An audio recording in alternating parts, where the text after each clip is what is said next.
I thank the gentlewoman from New York. I yield myself as much time as I may consume. The government of the United States of America has been now closed for a full week. People are out of work. Some are even going hungry. Our economy is poised on the brink of a disastrous default, and yet this Republican majority continues to play political games with the future of our country and the lives and health of American families. The hostage being negotiated today is Head Start, one of the true American success stories, unquestionably the most effective early childhood development program ever developed. And I've heard so often from my colleagues on the other side of the aisle about how unsuccessful a program is and what a terrible program it is and that we ought to cut it.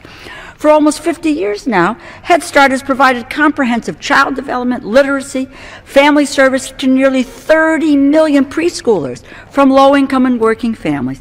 It now serves nearly 1 million children every year. It's an example of how dedicated teachers, with the help of a smart federal investment, can enrich the lives of our citizens, the cornerstone of our efforts to close the achievement gap, combat poverty, provide all kids with the opportunities to thrive. It is another important federal program that Republicans are claiming to support today in full defiance of their previous voting record.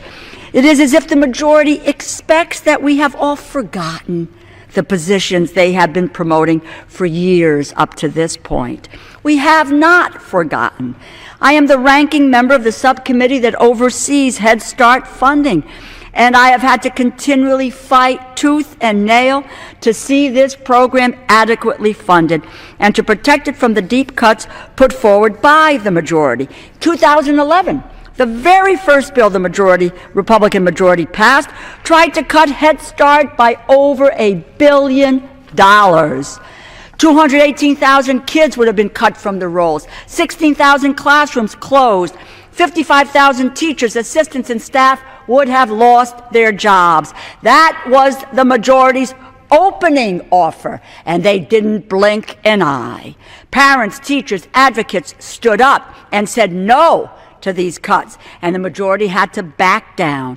Instead now, what they're doing with the automatic cuts, the across-the-board cuts known as sequestration, which was never meant to become law, they're using that to do their work for them.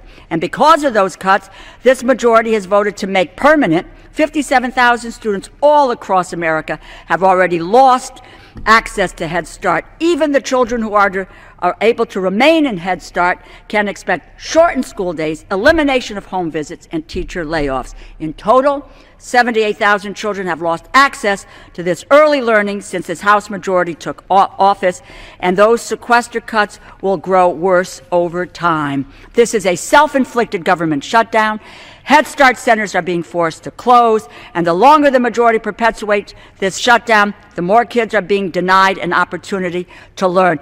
I'm happy to see my colleagues on the other side of the aisle embrace the importance of early childhood education. You know, President Obama has called for universal preschool, which would make a profound positive difference for children and their families across the country. But you know, this Republican majority turned its back on that proposal, walked away from it, didn't even consider it. Let's stop playing games with people's lives, their health, and our children's future. It is little wonder that, according to the latest polls, a full 70% of the country opposes this hostage-taking and want us to get back to work. I urge my colleagues to oppose the resolution, and I reserve the balance.